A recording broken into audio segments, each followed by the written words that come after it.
Tổng xin chào tất cả các anh em đam mê đã theo dõi ủng hộ Tổng từ trước đến giờ nha anh em. Nay là Tổng đã chiếm nhượng con mồi rồi anh em ạ. Mồi cứng sắt bổi đã có chủ rồi anh em nhé. Hôm nay mình đi gửi cho anh em nhưng mà do trời mưa nên là hoãn lại anh em nhé. Mình lại quay clip cuối cùng để cho anh em mình cùng chiêm ngưỡng lần cuối anh em ạ.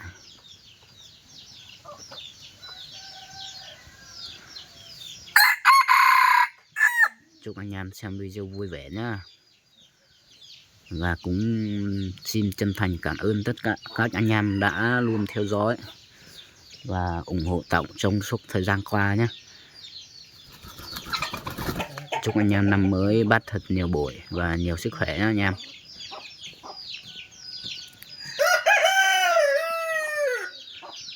Nhớ trong nó cuối trồng cuối ti không như một số sở đỡ nó nhỏ.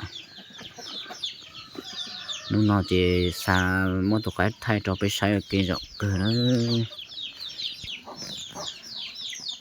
một thay cho cái sai rộng cơ chỉ có xa nó nhỏ một chỉ là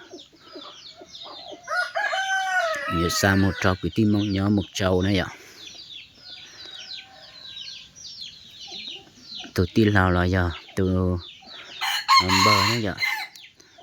có sẽ lo theo nó thằng kia nó nào lo lúc thầu chứ cú xa chỉ tao chế tua cho chế gì chế để trao tận sẽ hỏi tua để xem nào lo thầu chứ cú một chỉ tao này chỉ cú một thay video cho các sai thì cho cái chọn cứ tiếp như sai ra cho ít để ra nó cú hù sao tông trâu nhà xe nhà mua chế nó chỉ chiều cú xa tôi cho coi chỉ mua chỉ có xén để to tiểu tạc kỳ của mà xa to tua cho con đấy nhỉ. Thảo có cái cho một đi để bổ linh tàu cái theo đi tua rong như là cụ đi nó cái ti nó giờ tụi nó chỉ cụ cho một đi chỉ nhưng thì tàu nó xa đấy nè chỉ bao sợ một lít tôi chỉ rong đi trà chứ họ đợi cú nào mà cụ đi mà cụ đi sai tàu nó hành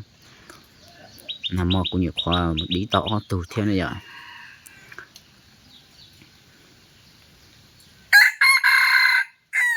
Qua hành như nó đó thọ có cho một tu là bỏ lên tu tàu qua mình nhổ là tàu này vậy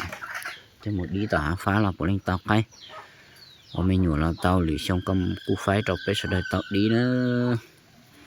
cái tua rồng nó mà cho mình nhổ mà theo đi tua rồng này vậy